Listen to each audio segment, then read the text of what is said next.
Welcome, sleepy soul. I'm your storyteller tonight, here to help you drift into deep, peaceful sleep. Before we begin, don't forget to like the video and subscribe for more bedtime stories. Let me know in the comments where you're watching from and what time it is. And if there's a story you'd like to hear next, I'd love to know that too. I was 9 years old the first time I packed my backpack like I was running away from home, even though I wasn't. Friday mornings always felt different. School dragged, every clock tick sounded louder, and all I could think about was the bus ride after the last bell rang.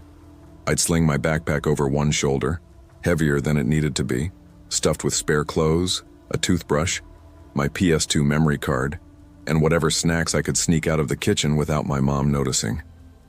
My life wasn't bad. That's important to say right away. I wasn't abused. I wasn't neglected. My mom worked hard, my house was small, and the neighborhood was rough around the edges, but it was home. Sirens at night were normal. Shouting down the block was normal. You learned which streets to avoid after dark, even as a kid. But my best friend's place felt like another world. His name was Colton Avery, and he lived about 20 minutes outside town, down a long 2-lane country road where the streetlights stopped working halfway through and nobody ever seemed to be in a hurry. His house sat way back from the road, long gravel driveway, mailbox leaning a little to the left like it was tired of standing. Trees lined both sides, tall and thick, the kind that blocked out sound. Every other weekend I rode the bus home with him. The bus would empty out until it was just the two of us bouncing down that road, the engine whining, gravel crunching underneath. When we got off, it was quiet in a way my neighborhood never was. No traffic, no yelling. Just wind and bugs and the sound of our sneakers on stone. Colton's house was big to me. Not mansion big, but solid. 2 stories, unfinished basement, wide porch that wrapped around one side. The backyard stretched way farther than it looked from the house. Past the lawn, past a line of scraggly trees, there were 3 sheds sitting near the edge of the woods. They weren't store-bought sheds. They looked homemade, rough wood, small windows, almost like tiny cabins someone had thrown together without caring how creepy they'd look at night. I noticed those sheds the first time I stayed over. "Your dad build those?" I asked, pointing. Colton shrugged. "Yeah, kinda. One's just junk. One's tools. One's, I don't know, old stuff." The way he said it made me uneasy, but I didn't push it. Inside, his house felt calm. Clean. His mom always had a box fan running somewhere, even in winter. At night, that fan became the only sound in the entire house. No TV left on, no hallway light. When they went to bed, everything went dark. Pitch black. The kind of dark that presses on your eyes. That's when the house felt different. That night, the night everything started, we were up late playing Grand Theft Auto San Andreas on his PS2. We weren't supposed to, but we kept the volume low and paused every time we thought we heard footsteps. Around midnight, Colton finally shut the console off. "I'm wide awake," he whispered. "Same," I said, staring at the ceiling. After about 10 minutes of silence, he sat up. "You want to get a pop?" We weren't allowed to have soda that late. That alone made it feel like a mission. We crept downstairs, bare feet on cold wood, every step measured. The kitchen sat at the back of the house, and the entire back wall was windows, big ones, looking straight out at the yard, the woods, and those sheds. There was also a sliding glass door with a screen. Colton opened the fridge and the light flooded the room. That's when I saw it. A light, faint, yellow-white, in the shed closest to the house. "Dude," I slammed the fridge shut so fast it almost caught his fingers. "What the hell?" he hissed. "You trying to break my hand?" "There was a light," I whispered. "In the shed." He rolled his eyes. "No, there wasn't. I swear, I saw it." We stood there staring through the glass. Nothing. Just darkness and trees. "You're tired," he said. "Your eyes messed up." I didn't believe him, but after a few minutes I started doubting myself too.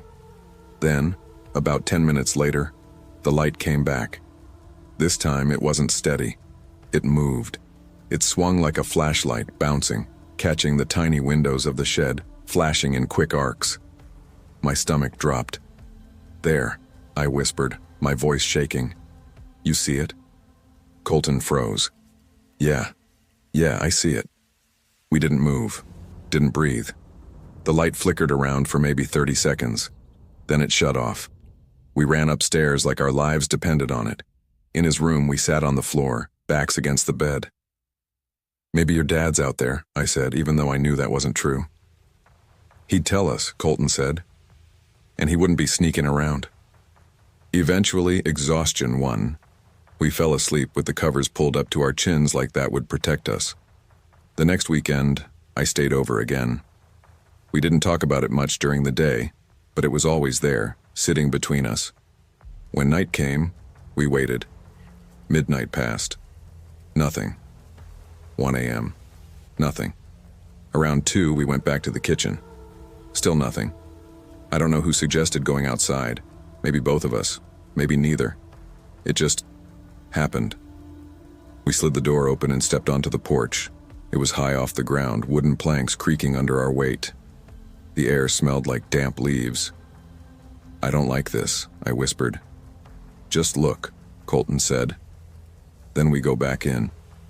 We stood there staring. Then the shed door opened. A figure stepped out.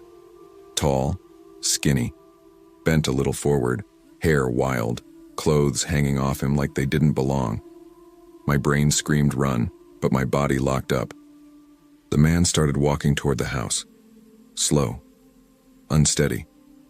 "Inside," I whispered. That's when he turned his head. I screamed. We bolted for the door, slammed it shut, and sprinted down the hall. Behind us, I swear I heard footsteps, fast ones. We burst into his parents' room, yelling, crying, tripping over words. His dad checked the house. The sliding door was open. "It was probably an animal," he said gently. "Go to bed." We barricaded ourselves in Colton's room until morning. Years later, his dad told us the truth. After we went to bed, he checked the basement. The man was down there, a homeless drifter, hungry, cold, looking for food. He left without a fight. I still think about that night. Because if we hadn't screamed, if we hadn't run, I don't know how different things might have been. I grew up in a town that people passed through but never stopped in. You blinked while driving down Route 41, and you missed it. One gas station, one blinking red light, a diner that smelled like burnt coffee and grease no matter what time of day it was. Everyone waved because everyone knew you, not because they liked you, because they'd known your face since you were 6. I went to school with the same kids from kindergarten all the way through high school. Same last names, same family rumors, same grudges that started on the playground and somehow followed us into adulthood. Nothing new ever happened. And when nothing ever happens, people get bored. That boredom was the reason we noticed him. Freshman year felt like a holding cell. We were too old to be kids, too young to matter. The halls smelled like disinfectant and sweat. Lockers slammed. Teachers talked like they were already tired of us. That Monday morning in world history, I was half asleep, tapping my pencil against my desk, when the door opened. The teacher stopped mid-sentence. "Can I help you?" The kid standing there didn't look lost. He looked prepared. Clean jeans, buttoned shirt, hair neatly parted like he was going to church instead of public school. "I'm new," he said. The room buzzed immediately. New kid meant entertainment. Something to talk about at lunch. Someone to poke and prod. "Name?" the teacher asked. He stepped forward, eyes scanning the room like he was measuring us. "Rylan Crow," he said. She glanced at her clipboard. "Do you have your books yet, Rylan?" He smiled. Not big, just enough. "No, ma'am. My wife forgot to confirm my schedule with the front office." For half a second, the room was silent. Then it exploded. Laughter bounced off the walls. Someone slapped their desk. A girl near the window said, "No way," under her breath. Even the teacher laughed, shaking her head. "All right, comedian, take a seat." He did, calm, like he hadn't just dropped a grenade in the room. I leaned toward my friend Knox and whispered, "Dude's already married and we still gotta ask to use the bathroom." Knox grinned. Respect. At 14, we thought it was hilarious. A joke. A weird flex. Nothing more. We were wrong. After school was when real life happened. The bell rang and we spilled outside like inmates on release. Most kids went home. Some went to practice. Our group went to the abandoned grocery store lot behind the railroad tracks. That was our spot. Cracked pavement. Graffiti on the loading dock. A busted shopping cart we used as an obstacle. Skateboards clacking, wheels grinding, cheap speakers blasting whatever someone's older brother burned onto a CD. I was mid-ollie when I noticed someone standing near the fence. Rylan, hands in his pockets, watching. Knox followed my gaze. "That the wife guy?" "Yeah." I skated over, board scraping to a stop. "You skate?" He shrugged. "A little." "You got a board?" "Not here." I tossed him mine without thinking. "Try it." He hesitated, then stepped on. Wobbly at first. Awkward. But he learned fast, like someone who watched before acting. By sunset, he was laughing with us. Not loud, controlled, but real. Over the next week, he became part of the group. Not because he talked the most, but because he listened. He remembered things. Little things. Who liked what music? Who hated which teacher? He'd tilt his head when someone spoke, like he was filing it away. Once Knox joked, "Man, you creepy. You remember everything." Rylan smiled. Details matter. That Friday, we were sitting on the curb, boards between our feet, when Knox did what he always did. "Sleepover at your place tonight?" he asked me. Before I could answer, he turned to Rylan. "You down? Or your wife gotta approve it?" Everyone laughed. Rylan didn't. He went still, like someone hit pause. I can ask," he said quietly. It took him a full day to answer. Monday came and went. Then Tuesday morning, between classes, he approached us. "They said it's okay." "Cool," Knox said. "Your place?" "Yes." Something in his tone made my stomach tighten, like he wasn't excited, like he was bracing. I ignored it. That's what I regret most now. We rode our bikes out there Friday evening. Backpacks slung over our shoulders, boards strapped tight, laughing, shoving, yelling dumb stuff into the open air. The farther we went, the quieter it got. Streetlights disappeared, pavement turned to gravel, trees leaned closer. "Yo," Knox said, pedaling slower. "Where does this dude live? Narnia?" Finally, we reached a dirt driveway stretching deeper than it should have.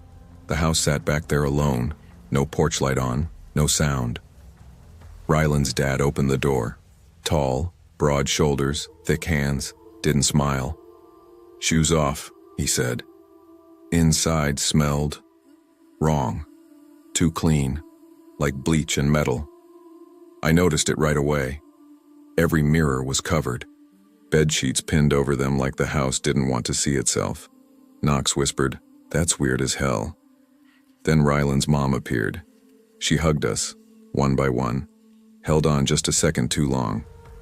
"Dinner after prayers," she said softly. Prayers.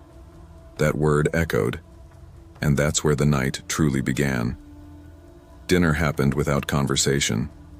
We sat at a long wooden table that felt too big for the number of people around it. Plates were already set when we sat down, like they'd known exactly how many mouths would be there. No one asked what we wanted. Food was bland, overcooked chicken, plain rice, no seasoning. I remember chewing slowly, listening to the scrape of forks. Rylan's dad watched us eat, not casually, not like a parent hosting kids. He watched like he was making sure we finished. "You boys play sports?" he asked suddenly. "Skate," Knox said. "That count?" Rylan's dad didn't smile. Not really. After dinner, the prayers started. They weren't loud or aggressive. That was the unsettling part. Everyone knelt. We followed because we didn't know what else to do. The words were spoken softly, almost whispered, but they went on and on. Phrases repeated, hands clasped too tight. I tried to focus on the carpet, on my breathing, on anything except the feeling that I was somewhere I shouldn't be. When it finally ended, my legs were numb. "Outside," Ryland's mom said gently. "You boys can play." We grabbed our boards and rushed out like we were escaping. For 5 minutes it felt normal again. Wheels on dirt, laughing, air moving. Then the back door slammed open. Ryland's dad stood there. "Inside now." No explanation, no raised voice, just authority. We obeyed. The bathroom was already filled, steam in the air, tub full of cloudy water. "One at a time," Ryland's mom said. "Do not drain it." Knox let out an awkward laugh. Why?" She tilted her head. "Because we said so." That should have been the moment we refused. We didn't. One by one, my friends went in, came out quiet, pale, avoiding eye contact. When it was my turn, the water was cooler, murkier. Something brushed my leg and I jerked upright. I didn't look down. I washed fast and got out. Every mirror in that bathroom was covered too. I think that was when it clicked. This wasn't about religion. It wasn't about rules. It was about control. They told us it was bedtime. The sun wasn't even fully down. Ryland walked down the hall with his wife.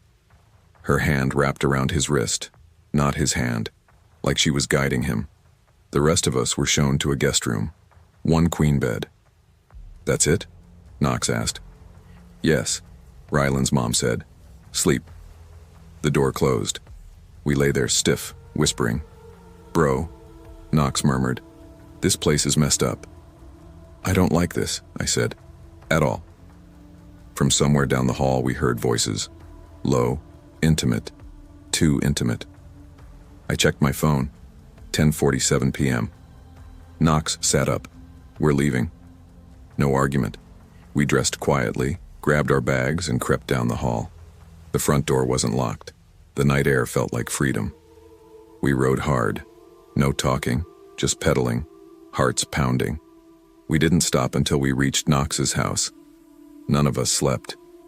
The following week, Ryland didn't come to school. Then the week after that, finally a teacher said he'd been withdrawn. That was it. No goodbye, no explanation. Years passed. Life happened. But sometimes, late at night, I'd think about that house. The covered mirrors, the prayers, the way Ryland never really laughed. Out of curiosity, I searched his name online. Every profile was memorialized. Ryland, his parents, one sister. No details. No dates that made sense. I sat there staring at my screen, feeling that same cold tightness in my chest I'd felt in that guest room. I don't know what that family was. I don't know what they believed. But I know one thing. If we hadn't left that night, I don't think we would have left at all.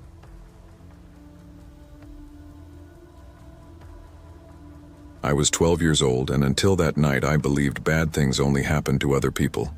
Not strangers on the news, not kids in documentaries. Other people, somewhere else, somewhere far. I grew up in a small, forgettable town in western Pennsylvania. The kind of place where nothing ever really happened, and that's exactly how everyone liked it. 2 grocery stores, 1 high school, a volunteer fire department that mostly responded to false alarms and fallen tree branches after storms. My childhood wasn't perfect, but it was normal. I shared a room with my older sister, Brielle. She was 14 and had already mastered the art of acting like she knew everything, even when she didn't. She talked louder than me, walked faster than me, and always stepped in front of me like she could physically block the world from touching me. I trusted her with my life. That summer, my parents were trying to give us more freedom. "You're not little kids anymore," my dad said one night. "You need to learn how to handle yourselves." I didn't know how literal that would become. My cousin Hadley's birthday fell on a Saturday in late July. She lived about 25 minutes outside town, past the last gas station and down a road that got narrower the farther you drove. Her house sat back from the street, surrounded by trees and open land. No neighbors close enough to see into her windows, no streetlights. When we pulled into the driveway that afternoon, the sun was bright and the house looked harmless, warm, familiar. Hadley ran out to greet us, barefoot, already sugared up on excitement. "You made it!" she yelled, throwing her arms around me. "You're sleeping over, right?" I laughed. "I don't know." "You are," she said confidently. "I already asked." That should have been my first warning. The party was loud and messy, kids running in and out of the house, music playing too loud, adults laughing on the back porch. Someone spilled soda on the carpet and everyone pretended not to notice. By the time the sun started dipping low, I was tired but happy. That soft, heavy feeling you get after cake and laughter. Hadley pulled me and Brielle aside while the adults cleaned up. "Please sleep over," she begged. "My parents said it's okay if yours say yes." Brielle looked at me. "You wanna?" I shrugged. "Yeah." When our parents finally agreed, I felt that little rush of freedom, like we were doing something grown up.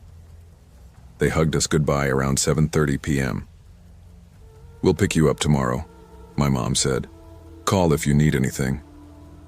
"I will," I promised. I believed that. By 8 o'clock, the house felt different, quieter, hollow. Hadley's parents decided to run to her grandmother's place nearby to grab a gift they hadn't had time to wrap. "We'll be gone maybe 30 minutes, her dad said. "Lock the doors." "We will," Hadley said. They left. The door closed. The engine faded. And suddenly, it was just us. 3 girls, 1 house, night creeping in. We sat on the couch watching cartoons, plates of leftover cake balanced on our laps. The windows reflected our own faces back at us, distorted by darkness. Brielle lowered the volume. "They said they'd yell when they get back, right?" "Yeah," Hadley replied. "They always do." A few minutes later, knock, knock, knock. My stomach dropped. Brielle sat up. "Did you hear that?" Hadley frowned. "Probably them. They said they'd yell." Another knock, slower this time. Something about it felt wrong. Brielle stood and peeked through the side window. "There's someone on the porch." My heart started racing. "Do you recognize them?" She shook her head. I swallowed hard and called out, "The door's locked." Silence. Brielle looked again. "They're gone." Relief washed over us, too quickly. Because then we heard the back door handle jiggle. Testing. Careful. That's when fear became real. The back door didn't open right away. That was somehow worse. The handle stopped moving, like whoever was on the other side had realized we were listening. Like they were standing there, frozen, deciding what to do next. I held my breath without meaning to. Hadley whispered, "Maybe it's a raccoon." Brielle shot her a look. "Raccoons don't check door handles." We turned off the TV. The sudden quiet made the house feel bigger, emptier. Every small sound, my breath, the couch creaking when I shifted felt too loud. "Lights off," Brielle said. We sat there in the dark, knees touching, staring toward the hallway like something might crawl out of it. Minutes passed. Nothing happened. I hated how quickly relief tried to creep in. "Maybe they left," Hadley whispered. "Maybe," I said, though my chest still felt tight. We turned the TV back on, volume low. Cartoons felt wrong now, like they didn't belong in the room anymore. That's when we heard it. A faint metallic scrape. Upstairs. Brielle's head snapped toward the ceiling. "Did you hear that?" The sound came again, longer this time. A sliding noise. "That's a window," I said, my voice barely working. Hadley stood up too fast. "My parents' bedroom window sticks." I didn't respond. I already knew. Footsteps followed, slow, heavy, unhurried. Someone was inside the house. Hadley grabbed a broom from the kitchen, then hesitated before pulling a knife from the drawer. Her hand was shaking so badly the blade rattled against the counter. "I'll scare him," she said, trying to sound brave. "No," Brielle snapped, grabbing her wrist. You don't know what he has." The footsteps grew louder, closer. Then he stepped into the living room. He was taller than I expected, so tall he had to slightly duck under the doorway. Broad shoulders, dirty jeans, a faded hoodie. His beard looked like he'd shaved it in patches, leaving uneven stubble. But it was his smile that froze me. It wasn't angry. It was calm, like he owned the place. "Evening," he said casually, glancing at us like we were an inconvenience. "Didn't mean to scare you." My legs wouldn't move. "I'm just here for some food," he continued, opening the fridge. "Maybe a few things. That's all."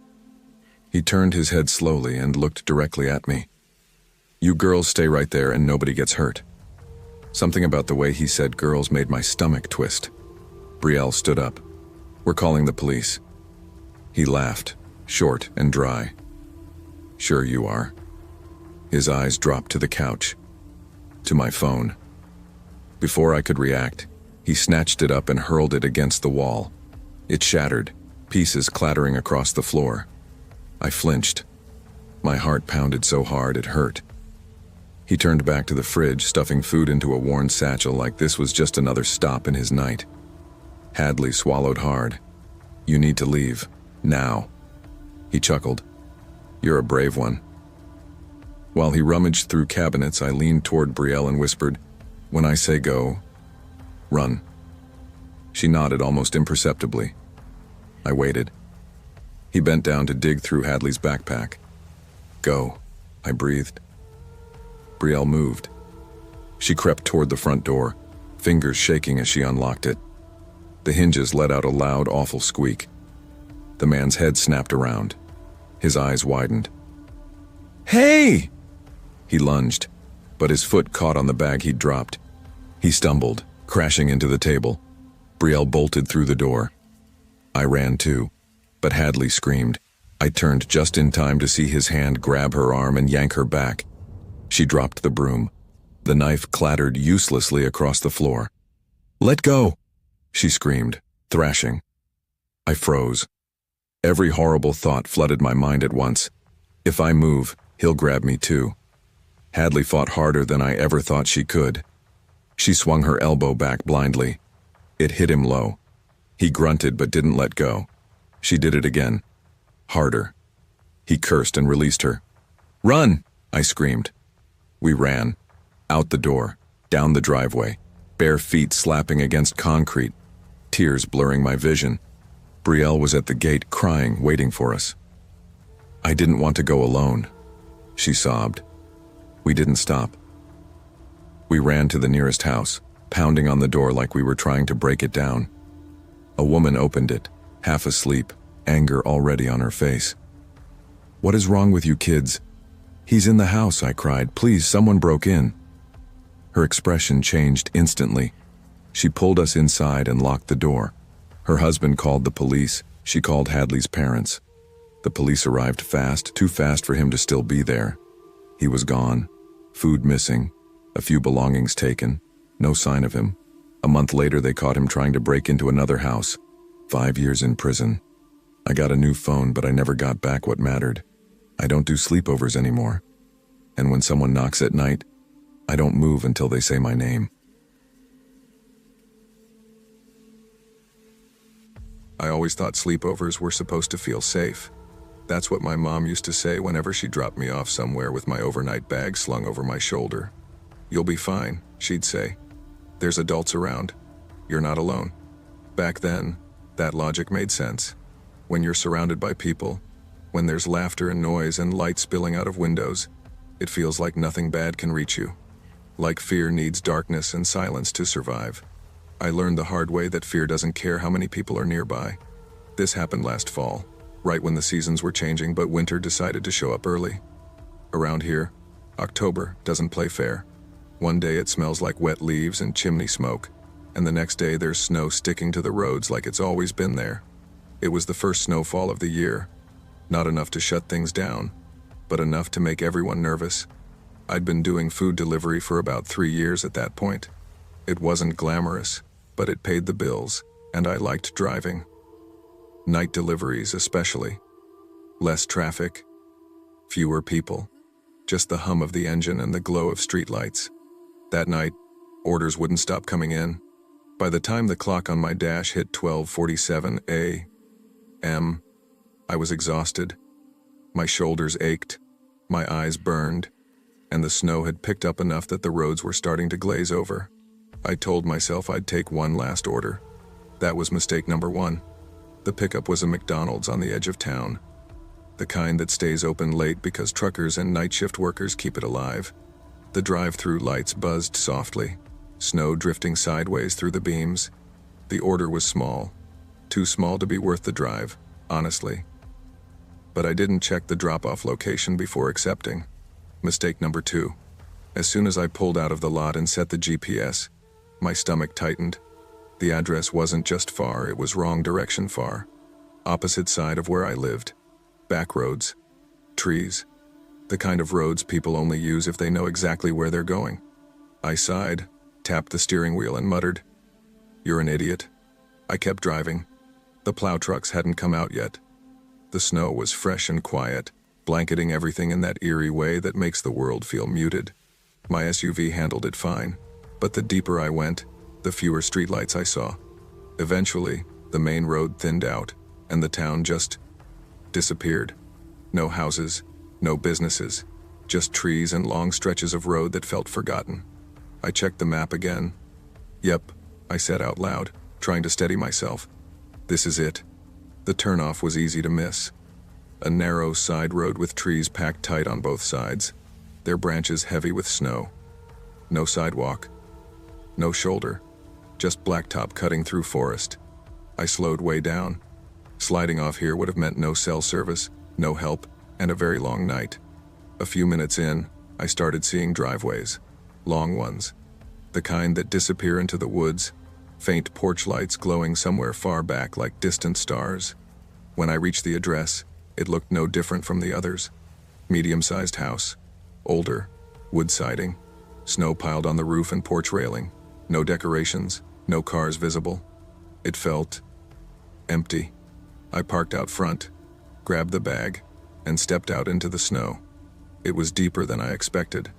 Immediately soaked through my shoes, creeping up the legs of my jeans. The air bit at my face, sharp and clean. As I walked up to the porch, something felt off. I can't explain it better than that. The silence was too complete. No wind, no animals, not even the distant sound of traffic. I knocked once and started setting the bag down. The door flew open. I jumped. A large man stood there, bundled in a heavy winter jacket. His face was pale, almost gray, like he'd just come in from the cold. His eyes locked onto mine instantly. "Hey," I said quickly, lifting the bag back up. "Sorry, I really gotta." His expression changed. Not anger, not confusion, disappointment. He frowned, then without saying a word, slammed the door shut. Hard. I stood there for half a second, frozen, my heart thudding. "Okay," I whispered. I set the food down and turned around fast, boots crunching in the snow as I headed back to my car. That's when I heard it. A sound from the side of the house. Not loud, not clear, just movement. I glanced over my shoulder. Nothing. My pace quickened. I reached my car, yanked the door open, and slid into the seat. My hands were shaking as I started the engine. I looked up. He was coming around the side of the house. Fast. He was holding something. At first, I thought it was rope. Then I realized there was something else tangled in it, metal glinting faintly under the porch light. My heart slammed so hard I thought I might pass out. "Nope." I breathed. I threw the car into reverse. The tires spun, struggling for grip. The man closed the distance, 10 feet, then 8. Come on," I hissed. Finally, the tires caught. The car lurched backward, sliding down the driveway. I didn't stop until I hit the road, then slammed it into drive and took off. In the rearview mirror, I saw him stop, just standing there, watching. I didn't slow down until I hit the main road. I never reported it. I didn't know what to say. A guy looked creepy, didn't feel like enough, but it stayed with me. I started changing how I delivered after that. No knocking, no waiting, drop and go. I thought that was the end of it. I was wrong. 2 days later, I was at a sleepover. My friend Riley had invited a few of us over. Nothing wild, just movies, junk food, staying up too late like we always did around Halloween. Her house sat on a quiet residential street. Chain-link fences, leafless trees, porch lights glowing warm against the cold. I felt safe. Around midnight, we were sprawled across the living room floor, half watching some stupid horror movie. "You good?" Riley asked, noticing how quiet I'd gotten. "Yeah," I lied. "Just tired." At some point, I got up to throw away my leftover food. I walked into the kitchen, tossed it in the trash, and turned around. That's when I saw him. Someone was standing in the backyard, just standing there, facing the house, not moving. My breath caught in my throat. The porch light lit him just enough for me to see the outline of a winter jacket. The same pale face, the same stillness. I backed away from the window slowly. "Riley," I whispered. "What?" she said, laughing at the TV. "There's someone outside." The laughter died instantly. We turned off the lights, and the man didn't leave. He just stood there, waiting. I grew up learning how to read rooms before I learned how to read people. My mom used to say I was too sensitive, but what she really meant was that I noticed things others didn't. The way voices changed when certain names came up. The way adults smiled without warmth. The way silence sometimes felt heavier than yelling. By 17, that instinct had saved me from plenty of bad situations, creepy classmates, sketchy parties, rides I declined at the last minute. I trusted my gut. That's why what happened that summer still haunts me. Because I felt it coming, and I went anyway. Ashwick Hollow was the kind of town you either escaped or got stuck in. My dad left when I was 10. No dramatic goodbye, no closure, just a note on the counter and his truck gone by morning. My mom worked herself into exhaustion to keep us afloat, which meant I learned early how to take care of myself. Music became my refuge. Playing violin was the only time my head felt quiet. When I got accepted into Northfield Summer Conservatory, my mom cried like I'd been offered a way out. "It's just for the summer," I reminded her. She smiled anyway. "It's something." I didn't know then that something would nearly cost me my life. I met Briar Collins on the first day. She sat beside me during orientation, legs kicked up on an empty chair, twirling a pen like she owned the room. "You look terrified," she said. "I just hate icebreakers." She laughed. "Same. Stick with me. I'll do the talking." She did. Briar was fearless in a way that felt borrowed, like confidence she'd picked up somewhere and never gave back. People gravitated toward her. Teachers liked her. She was loud, warm, and protective, especially once she decided we were friends. By week 2, we were inseparable. She slept over at my place once, but my apartment was small, noisy, and smelled like fryer oil from the diner downstairs. She didn't complain, but I could tell she preferred elsewhere. So when the invitation came, she didn't hesitate. Hollis Gray joined late. She slipped into class quietly one Tuesday, took the empty seat behind Briar, and didn't speak unless called on. Her voice was soft, practiced, like she'd learned not to draw attention. She watched Briar constantly, not in a jealous way, more like studying. At first, I thought she was just shy. Then I noticed the bruises, faint yellow ones on her wrists, a dark mark near her collarbone she tried to hide with her hoodie. "Hey," Briar asked her one afternoon. "You okay?" Hollis smiled quickly. "Yeah, I'm clumsy." Something about the way she said it didn't sit right. The invitation came on a Friday. Hollis lingered while everyone packed up, waiting until the room was mostly empty. "My dad can drive," she said softly. "If you guys want to stay over." Briar turned to me instantly. "Come on, please." I hesitated. "Tonight?" Hollis nodded. "He gets off early." I didn't know why my stomach tightened. Nothing she said was wrong. Nothing about it sounded dangerous. And yet, "Just one night," Briar said. "Tomorrow we bounce." I agreed. That decision still echoes in my head. Calder Gray arrived early. His SUV rolled into the lot and stopped too close to the curb. The engine kept running. When he stepped out, conversations around us dipped, not silent, just uneasy. He was a hard man to look at for too long. Balding head stretched tight, pale skin with dark, raised patches scattered across it. His body looked mismatched, like parts assembled incorrectly. His eyes found me first. They didn't blink. "Well now," he said, voice thick. "You must be her friends." Briar smiled. "Yep, thanks for driving us." He didn't smile back. "Climb in," he said. "It's a long ride." It wasn't, but it felt endless. The car smelled like old fabric and something sour. Calder kept adjusting the rearview mirror until his eyes lined up perfectly with mine. "So," he muttered, "you girls stay up late?" "Sometimes," Briar said carefully. He chuckled. "Teenage girls always do." I stared out the window. "You smell nice," he added. "Both of you." I felt my skin crawl. Hollis said nothing. The house sat far from the road, swallowed by trees. No porch light. No neighbors close enough to see. "This is us," Hollis said quickly. As we stepped inside, I felt that pressure in my chest, like the air itself didn't want us there. Calder locked the door behind us. The sound echoed. The moment the door locked behind us, I knew I wouldn't sleep that night. It wasn't dramatic. There was no loud bang, no sudden movement, just the sound of metal sliding into place and the way my chest tightened like I'd stepped into deep water without realizing how far down it went. "Shoes off," Hollis said quickly. "Dad hates dirt." Her voice cracked on the word dad. Briar kicked her sneakers off without thinking. "Nice place," she said, trying to sound upbeat. The house didn't feel lived in. Not abandoned, just controlled. Everything was too clean, too still. No family photos, no clutter. The walls were bare, except for a few framed landscapes that all looked identical. Calder stood near the stairs, watching us. "Girls' room is upstairs," he said. "I'll be downstairs. Don't wander." His eyes stayed on me as he spoke. Hollis's bedroom looked normal enough. Twin bed, desk, closet slightly open. A small lamp casting yellow light.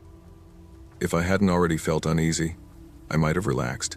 We changed into pajamas and played stupid games, truth or dare, pillow fights, laughing too loud until Hollis kept shushing us. "Dad doesn't like noise," she whispered. Every time someone walked past the door, Hollis stiffened. At one point, I swore I saw an eye through the crack. Watching, I leaned toward Briar. "Do you feel that?" She nodded, quieter now.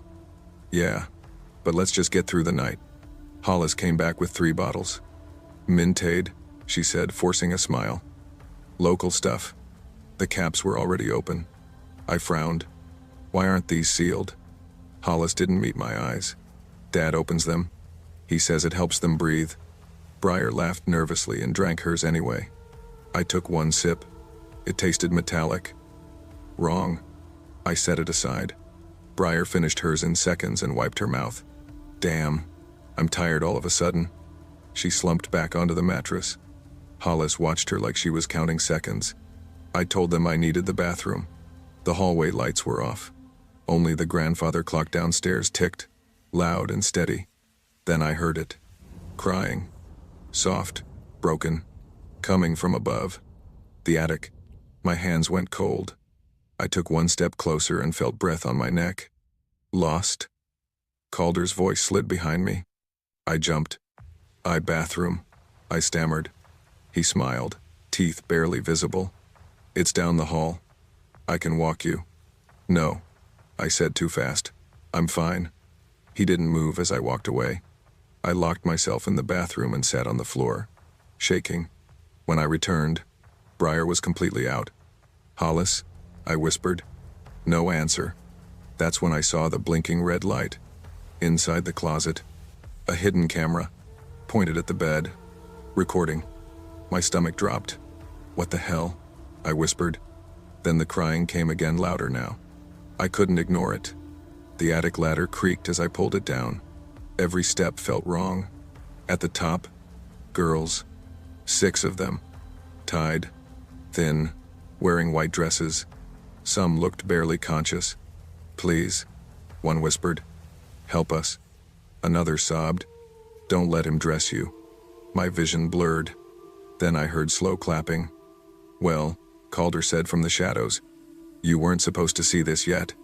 I stumbled back. "Hollis helps me," he continued calmly. "Good girl, always listening." Hollis stepped forward, eyes empty. "I'm sorry," she whispered. "He said you'd be happier this way." I ran. Down the ladder. Into the bedroom. "Briar!" I screamed, shaking her. "Wake up!" Nothing. Calder blocked the door. "She drank it all," he said. "You didn't." I didn't think. I jumped through the window. Pain exploded through my leg, but I ran, barefoot, screaming, crying. I didn't stop until a truck pulled over and the driver called the police. The house was empty. No Calder. No Hollis. No Briar. Just tapes. Dozens of them. Girls who never left. It's been 3 years. No bodies. No arrests. Sometimes I still smell Mintade.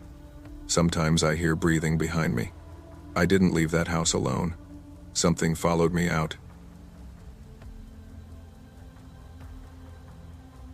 I remember the smell of cut grass and hot asphalt more clearly than anything else about that day. It was one of those late May Fridays where school barely felt real. The teachers had already mentally checked out for summer, and so had we. I was 12, awkward, restless, and convinced that weekends were the most important thing in the world. That afternoon, my backpack hit the floor the second I got home, and I was already texting my cousin before my shoes were even off. His name wasn't Cole. I'll call him Rylan here. Rylan and I were the same age, born a few months apart, raised close enough that family gatherings blurred into everyday life. He lived about 10 minutes from me, in a quiet neighborhood where every house looked slightly different but all followed the same rules: trimmed lawns, bikes tossed on driveways, porch lights flicking on as the sun dipped. We'd grown up together. Same elementary school. Same dumb jokes. Same habit of sticking together when things felt off. We weren't inseparable, but when we were together, things felt steadier, safer. That Friday, we planned nothing special. No movies, no games rented, just the unspoken excitement of not having to wake up early the next day. Around 5, my mom dropped me off at Ryland's place. His house was a single-story ranch with faded tan siding and a big family room that smelled faintly of old carpet and lemon cleaner. His older brother, Jace, was home too. Jace was 15 taller, quieter, and permanently unimpressed by everything we did. Still, he was cool in that hands-off way. The kind of older sibling who didn't boss you around but also didn't exactly protect you either. We ordered pizza. We sprawled on the floor. We argued about whose turn it was on the console. Everything felt normal.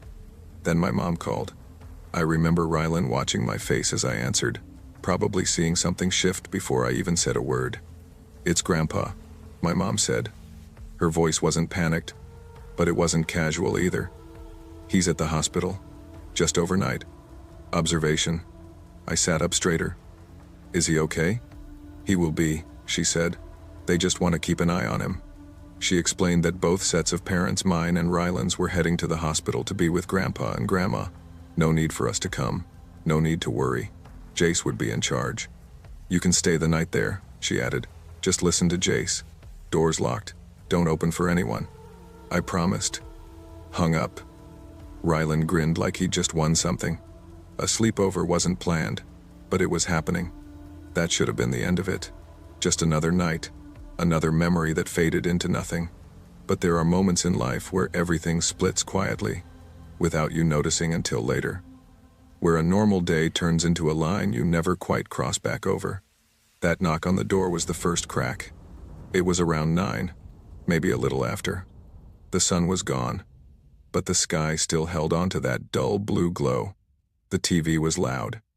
The pizza boxes were stacked on the counter. Jace was in the kitchen grabbing a soda when someone knocked 3 firm taps. Not aggressive, not friendly either.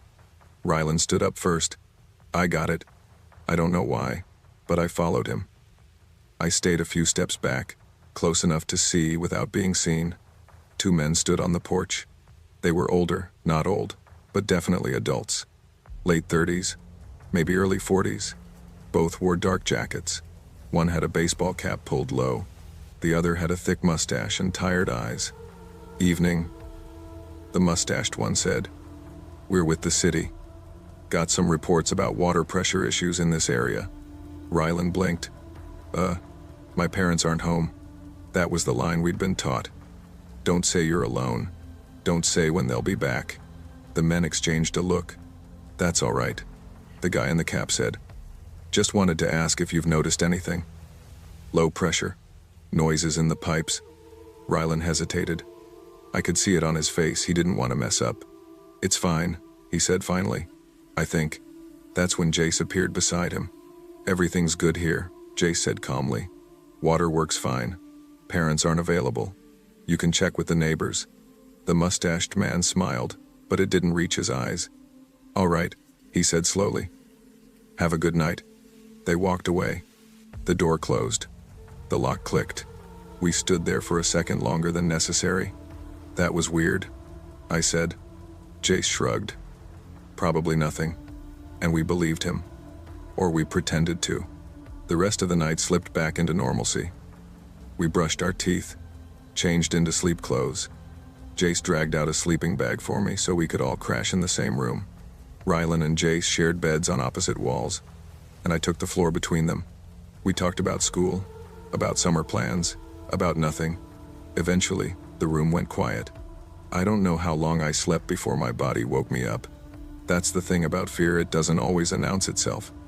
Sometimes it just nudges you awake with a feeling you can't explain. I lay there, staring at the ceiling, listening. At first, I thought I imagined it. A soft sound, like fabric brushing against something. Then I heard it again. Footsteps, not in the hallway near the bedroom. Farther, the family room. My heart started pounding before my brain caught up. I held my breath and listened harder. A drawer slid open. I sat up. Rylan was still asleep. Jace too. I whispered Rylan's name, barely louder than air. "Rylan." He stirred, groaned. "There's someone here," I whispered. His eyes opened instantly. We froze together, listening. Another sound, metal clinking. Something being moved. Jace woke next, confused, until he saw our faces. We crept out of the bedroom, every step slow, careful. The hallway felt longer than it ever had before. The family room light was on, and they were there. The same two men. One was rifling through the entertainment cabinet. The other turned when we entered the room. He didn't look surprised. He smiled. Then he pulled a knife. I don't remember thinking. I remember moving. Jace yelled. Rylan grabbed my arm. We ran straight for the front door. The handle stuck for half a second that felt like an hour. Then it opened and we spilled onto the lawn. Barefoot, half-dressed, screaming. A police car was driving by. I don't know how. I don't know why. I just know we waved like our lives depended on it because they did. Everything after that blurred together. Flashing lights, officers shouting, neighbors staring. The men were arrested. The window in the laundry room was broken. They'd known we were alone. Later, an officer told us that. Told our parents. Told us how lucky we were. I didn't feel lucky. I felt hollow. Years passed. Life moved on. But something changed in me that night. Something quiet. Permanent. I noticed doors more. Windows. Shadows. I didn't forget. And that's why, years later, when strange things started happening again, I noticed. When I took time off work and rented a cabin in the hills. When I saw a figure in the woods without a light. When I heard footsteps circle my camp. When I woke to a man opening my window. When a delivery took me to a house buried in snow and a man chased my car with rope in his hands. When a stranger stood in my backyard, staring at my home like he was memorizing it. Each time, the same feeling returned. That quiet shift. That internal voice saying, "This isn't normal. Pay attention." The police took the last man away. They said he was high, that he didn't know what he was doing. But I saw his eyes. I've learned something since then. Monsters don't always roar. Sometimes they knock politely. Sometimes they wait. Sometimes they smile and say they're from the city. Sometimes they only need you to be tired, or alone, or asleep. And sometimes, You survive not because you're stronger, but because you listened. I still lock my doors. I still watch shadows. I still trust my gut. Because the world doesn't always warn you before it tries to take something from you. Sometimes, it just knocks.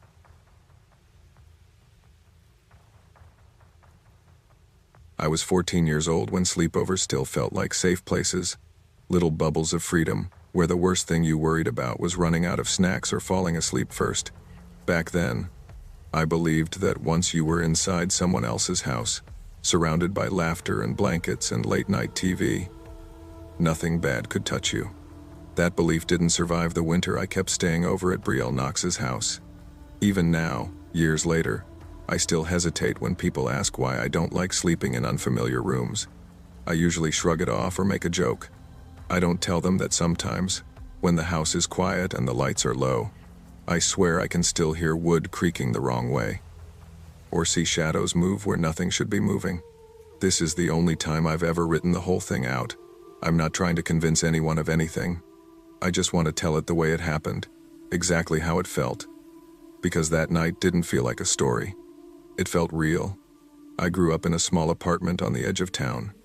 My parents worked long hours, and most evenings it was just me and the hum of the heater and the sound of cars passing outside. I wasn't unhappy, but I was restless. When Brielle invited me to stay over the first time, I jumped at it. Brielle and I met in middle school. She was confident in a way I wasn't. Loud laugh. Sharp humor. Always pushing boundaries just enough to get away with it. Teachers called her spirited. I called her brave. Her house sat in a quiet neighborhood where everything looked orderly. Lawns trimmed, mailboxes straight, porch lights glowing warm at night. It was the kind of place parents trusted without question. Brielle lived there with her mom, her dad, and her older sister Tamsin.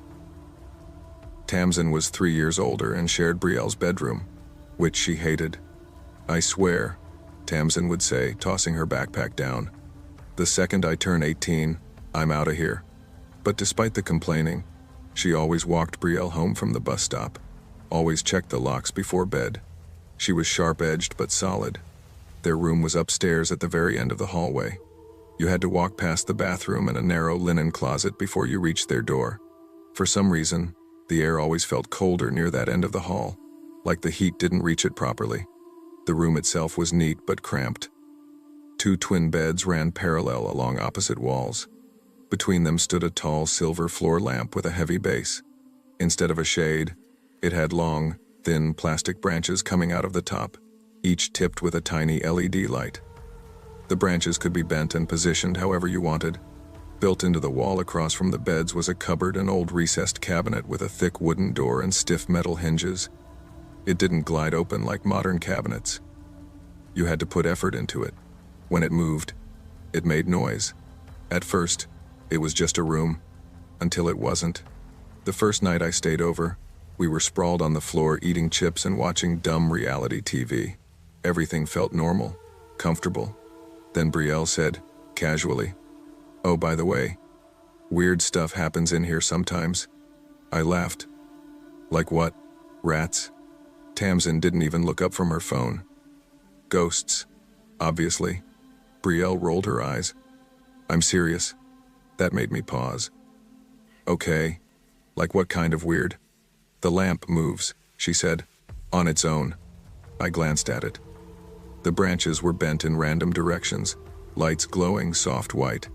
Moves how? They shake, sometimes bend, and the lights flicker. Tamsin finally chimed in. It's old wiring. Don't freak her out. And the cupboard opens and closes by itself. Brielle added. I laughed again, but it sounded forced. Yeah, right. You'll see, she said. I wish she'd been wrong. The first thing I noticed happened about 2 weekends later. We were lying in our beds, lights off except for the lamp, whispering about school drama. Suddenly, the lamp flickered. Not like a power surge, more like someone dimming it slowly and bringing it back. Did you touch it? I asked. No, Brielle said. One of the branches twitched. Just barely. My stomach tightened. Maybe the heat kicked on? Tamsin sighed. Relax. It does that. That should have made me feel better. It didn't. Another night. I woke up to a loud creak. I opened my eyes just in time to see the cupboard door pulling open, inch by inch. Then slam. I shot upright. Did you hear that? Brielle was already sitting up. Yeah. I closed it before bed, Tamsin said quietly. The windows were shut. The heater wasn't running. And that door didn't just swing open on its own. After that, things kept happening, but never consistently.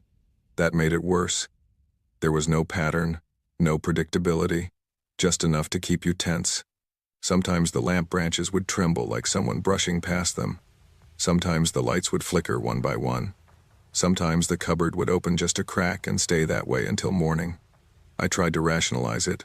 Old house, air pressure, wiring, anything normal. But deep down, something felt off. It was winter when it happened. Snow piled along the sidewalks, and the house felt sealed shut against the cold. That night, it was me, Brielle, Tamsin, and Tamsin's friend, Rowan Hale. Rowan was loud and sarcastic, the kind of person who laughed at horror movies. She brought 3 tea light candles, for vibes, as she put it. We lit them and set them on top of the TV stand. Looks like a low-budget seance, Rowan joked. Don't even, Brielle said, laughing nervously. We talked for hours, music low, blankets everywhere, jokes bouncing around the room. Eventually, the conversation drifted back to the room itself. The cupboard did it again last night, Tamsin said. Rowan raised an eyebrow. You sure it's not loose hinges? That door is stiff as hell, Brielle said. You gotta shove it. I don't know why I opened my mouth. Maybe nerves, maybe curiosity. Maybe I wanted proof either way. Laughing, I said, if someone's here, blow out the middle candle. The room went quiet. At first, nothing happened. Then the middle candle went out. Just out. No flicker. No movement from the other 2. For a split second, none of us reacted. Then Brielle screamed. Rowan scrambled backward, knocking into the wall. Tamsin swore under her breath. We all piled onto Brielle's bed, hearts racing, breath shaky. Oh my God, Brielle kept saying. Nope, Rowan whispered. Nope, nope, nope. My ears rang. My chest felt tight. After what felt like forever, we counted to 3 and forced ourselves to move. The windows were closed, locked, no vents, no drafts. There was no explanation. We didn't relight the candle. None of us slept easily that night. I stopped staying over not long after that. Life pulled us in different directions. Brielle and I drifted apart, but I still think about that room, about the way the candle went out like something had been waiting. I don't know what was there, but I know it heard me. And sometimes, that's worse than seeing anything at all.